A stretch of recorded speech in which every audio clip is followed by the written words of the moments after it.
గారి దగ్గరికి వెళ్తాను. రాకేష్ రెడ్డి గారు, హలో హలో వచ్చాను. నమస్తే అండి, చెప్పండి భరత్. నమస్తే. వినపడుతుందా?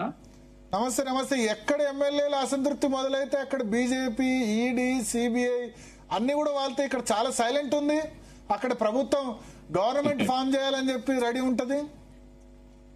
ఇక్కడ అంత అవసరం లేదు, అంత అసమ్మతి ఆ లెవెల్లో ఉంది. మీ మనిషేనా రేవంత్ రెడ్డి? అసమ్మతి ఆ లెవెల్లో ఉంది, మా అవసరం బయట అంత లేదు. అబద్ధాల ఏమంటారు, పాకిస్తాన్ లో కూడా ప్రభుత్వం ఫామ్ చేసింది, బంగ్లాదేశ్ లో పాకిస్తాన్ లో కూడా గవర్నమెంట్ ఫామ్ చేస్తారు భారతీయ జనతా పార్టీ. ఏ రాష్ట్రంలో అయినా కానీ ఇక్కడ చాలా సైలెంట్ గా ఉంది. ఇప్పుడు ఏంటి భరత్ అంటే, అబద్ధాల పునాదుల మీద నిర్మించిన అద్దాల మేడలు స్టార్ట్ అయిపోయినాయి. ఎందుకంటే మీరు చెప్పిన కొన్ని కారణాలు మీరు చెప్పారు. ఎందుకంటే అవినీతి, విచ్చలవిడి అవినీతి, అహంకారం. ఇప్పుడు నేను చెప్పిన, ఇప్పుడు మీరు ఏదైతే చెప్పారో సుష్మిత గారి విషయంలో, అవినీతి డైరెక్ట్ ఒక సబ్జెక్ట్ చెప్పింది. ముఖ్యమంత్రి తమ్ముడికి 200 కోట్లు భూమి అంటే అవినీతి.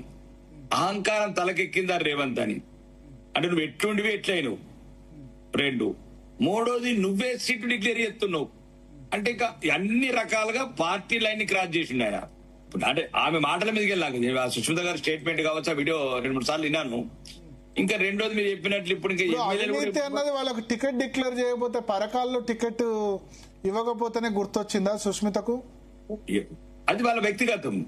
పార్టీ లైన్ ఏంది, పార్టీ లైన్ ఏంది అంటే రేవంత్ రెడ్డి ఇంకా రానున్న రోజులలో, అంటే నేను ముందు కూడా అన్నాను, అసమ్మతి మాకు తెలిసినంతలో, మాకున్న ఇన్ఫర్మేషన్ లో కంపల్సరీ కాబోయే సిద్ధరామయ్య తెలంగాణలో ఆ స్థాయిలో ఉంది. ఎందుకంటే అవినీతి విచ్చలపెడతాను హైదరాబాద్ లో ఈ 22 సరే.